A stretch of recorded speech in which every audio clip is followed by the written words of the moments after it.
Assalamualaikum warahmatullahi wabarakatuh.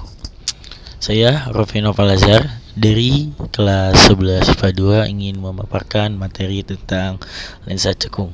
Ya, bismillah, langsung dimulai aja.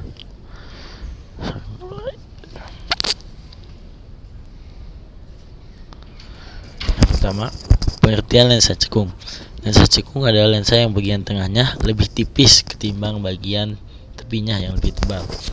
Lensa cekung biasanya berbentuk lingkaran, walaupun ada juga lensa cekung yang tidak berupa lingkaran.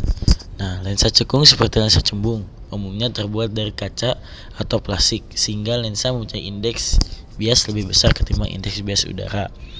Lanjut, di sini ada jenis-jenis lensa cekung. Yang pertama, yang ada di gambar, ada cekung ganda atau bikonkav. Lalu ada cekung datar yang gambarnya di tengah, ada plan konkav. Lalu yang ketiga ada meniskus cekung yang itu atau konveks, meniskus cekung atau konveks atau konvak atau cekung cembung. Lalu di sini ada sinar istimewa lensa cekung. Yang pertama, sinar datang sejajar dari sumber utama akan dibiaskan seolah-olah berasal dari titik fokus yang berada di depan lensa. Bisa dilihat contoh gambarnya contoh gambarnya di gambar A.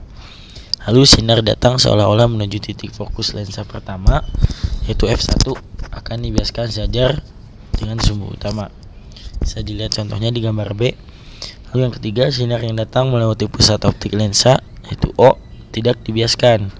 Nah, bisa dilihat contohnya di gambar C. Lalu lanjut ke materi selanjutnya, yaitu sifat lensa cekung. Ada 3. Yang pertama, 1. Benda terletak lebih jauh dari titik pusat kelengkungan lensa. Bisa dilihat di gambar, bayangan yang terbentuk bersifat maya, tegak, diperkecil, dan terletak di antara O dan F1 yang seperti itu terlihat di gambar. Lalu yang kedua, benda terletak di antara titik pusat kelengkungan lensa dan titik fokus lensa. Bayangan yang terbentuk bersifat maya, tegak, diperkecil, dan terletak di antara F1 dan 0. Itu bisa dilihat contohnya di gambar di atasnya. Lalu ada benda terletak di antara titik fokus F1 dan O. Bisa dilihat di gambar, bayangan terbentuk bersifat maya, tegak, diperkecil, dan terletak di antara F1 dan O. Lalu lanjut ke rumus lensa cekung. Seperti pada lensa cembung, pada lensa cekung berlaku rumus 1/S ditambah 1/S aksen sama dengan 1/F. S aksen berarti jarak bayangan. Jika S aksen bernilai positif, bayangannya nyata. Jika S aksen bernilai negatif, bayangannya maya. Dan S adalah jarak benda, F adalah jarak titik api bernilai negatif. Lalu ada perbesaran. Perbesaran dilambangkan dengan M. Rumusnya M sama dengan H aksen per H sama dengan minus negatif S aksen per S. Negatif H aksen yang berarti bayangan terbalik. Jika aksen bernilai positif berarti bayangan tegak. M nya jika bernilai positif bayangannya tegak.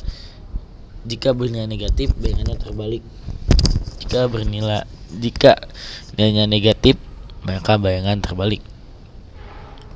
Mungkin sekian pemaparan dari saya. Mohon maaf bila ada salah kata atau materi yang kurang jelas.